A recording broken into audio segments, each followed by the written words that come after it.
अस्सलाम वालेकुम व्यूअर्स, क्या हाल है भाई? सीखें, खैरियत से हैं? एक्सरसाइज 6.1 चल रही थी, उसी को कंटिन्यू करेंगे जनाब। क्वेश्चन नंबर 10 का पार्ट 3 देखते हैं। क्वेश्चन नंबर 10 के पार्ट 3 में कह रहे हैं कि आपको फर्स्ट टर्म निकालनी है और कॉमन डिफरेंस निकालना है, और दिया गया है जनाब फिफ्थ टर्म 86 के बराबर और 10th टर्म 146 के बराबर। तो जनाब 10th टर्म दिया हुआ है, फिफ्थ टर्म दिया हुआ है, तो जनाब इसका मतलब T5 हमें दिया हुआ है 86 और हमें T10 दिया हुआ है 146। तो अगर हम यहाँ पर Tn का फॉर्मूला यूज कर लें, जो कि होता है a plus n minus one into d, तो ये a प्लस 4d हो जाएगा और जनाब ये a प्लस 9d हो जाएगा। तो अब मैं इनके नाम रख देता हूँ जनाब। इसका नाम रखा इक्वेशन 1 और इसका नाम रखा इक्वेशन 2। अगर मैं इक्वेशन 2 में से इक्वेशन 1 को माइनस कर दूं तो a से a कैंसिल, 9d में से 4d निकलेगा तो 5d हो जाएगा। 146 में से अगर मैं 86 को निकालूं तो 146 में से माइनस करना है मुझे 86,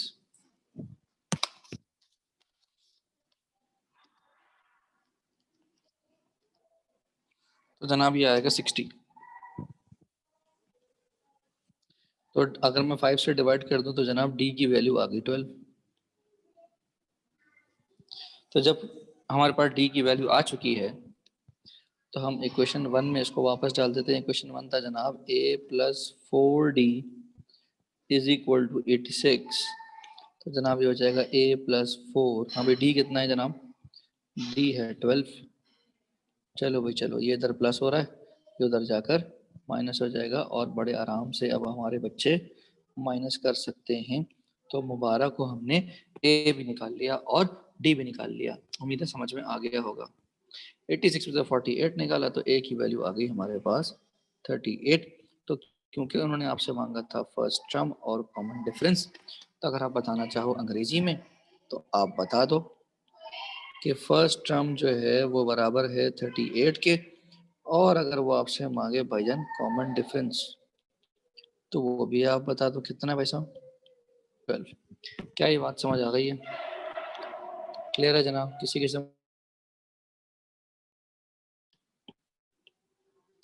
समझ में आ गया होगा जनाब। इसके बाद देखते हैं, आपका अल्लाह भला करे, हम क्वेश्चन नंबर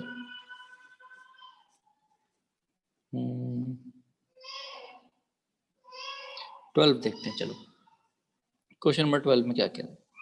क्वेश्चन नंबर 12 में कह रहा है जनाब कि if w x y z are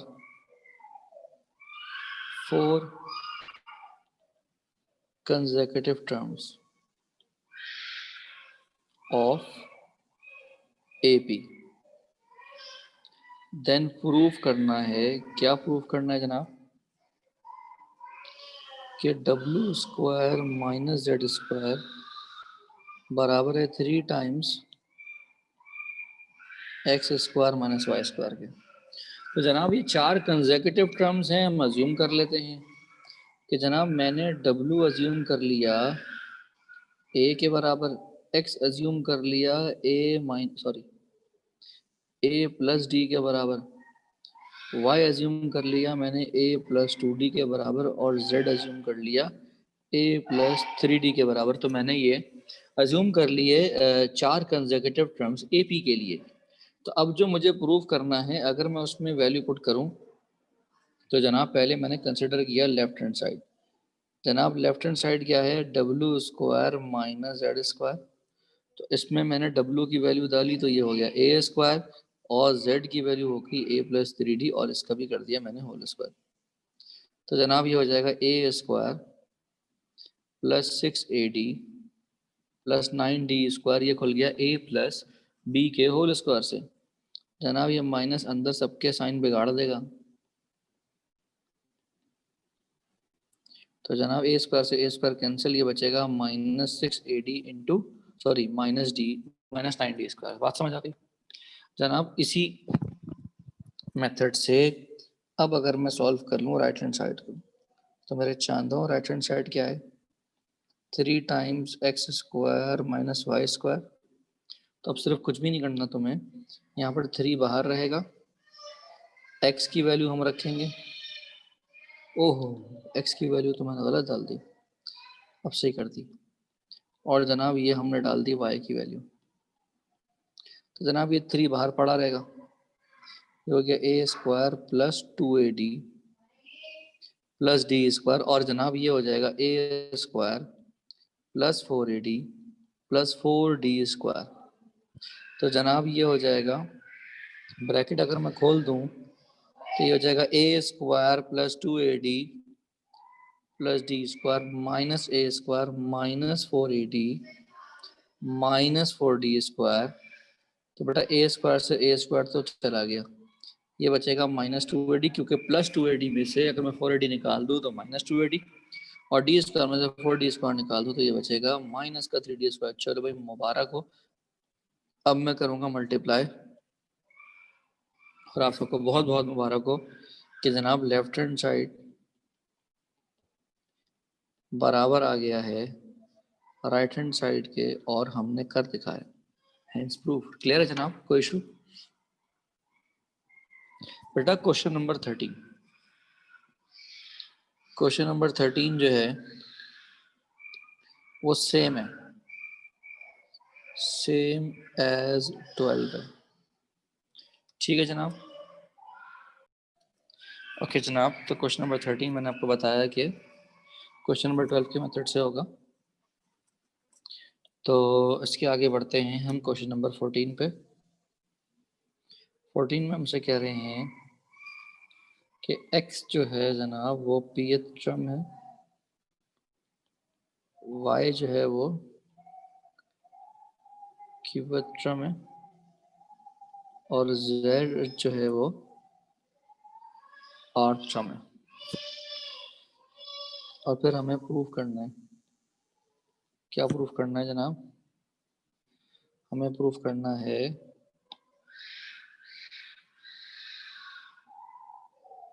determinant 0 के बराबर है। किसका डिटर्मिनेंट?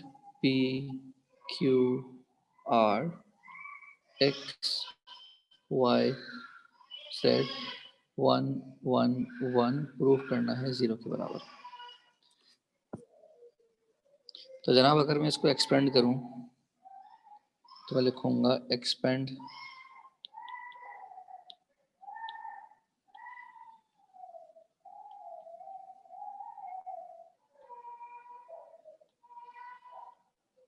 Through R1।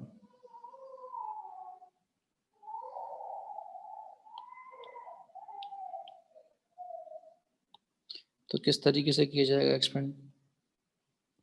जनाब पहले हम लिखेंगे P, फिर हम लिखेंगे y1 z1, फिर हम लिखेंगे माइनस का q, और फिर हम लिखेंगे x1 z1,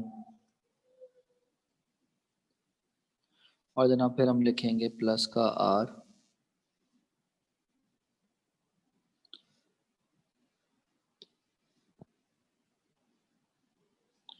और जनाब यहाँ लिखा जाएगा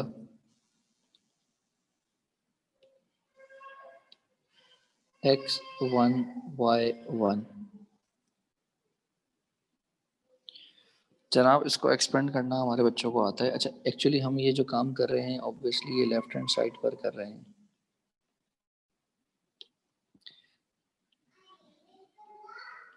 तो ये जगह y माइनस जेड, ये जगह जनाब x माइनस जेड, और जनाब ये हो जाएगा x माइनस वाई।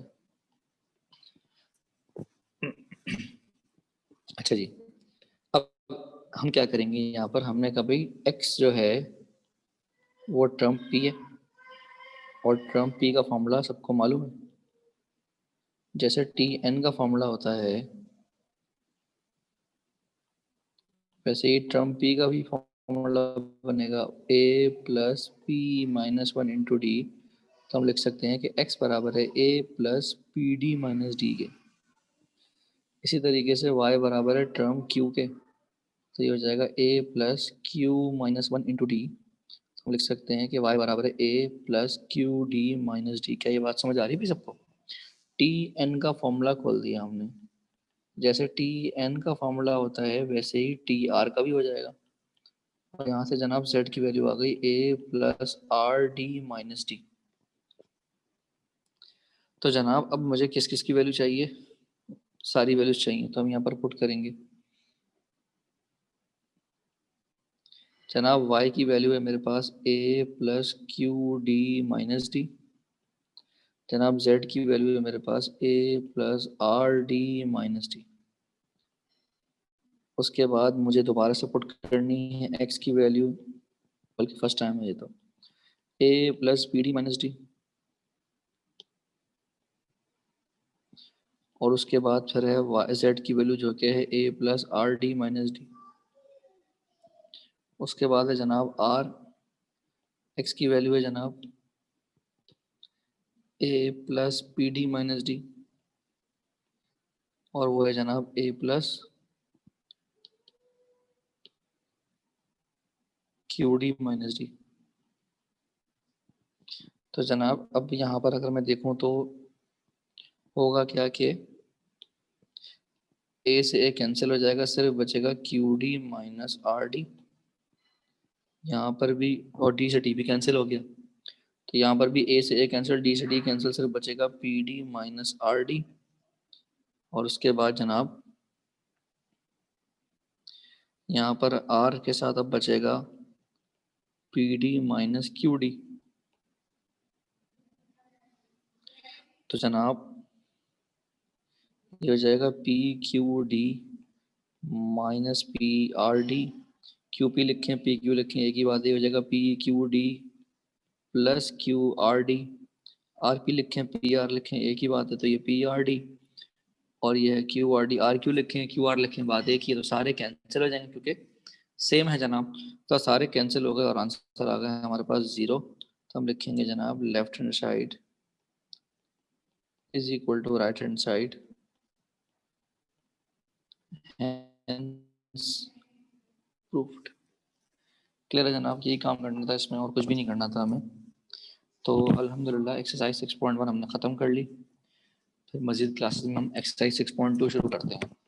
ओके बच्चों, अल्लाह हाफ़िज़।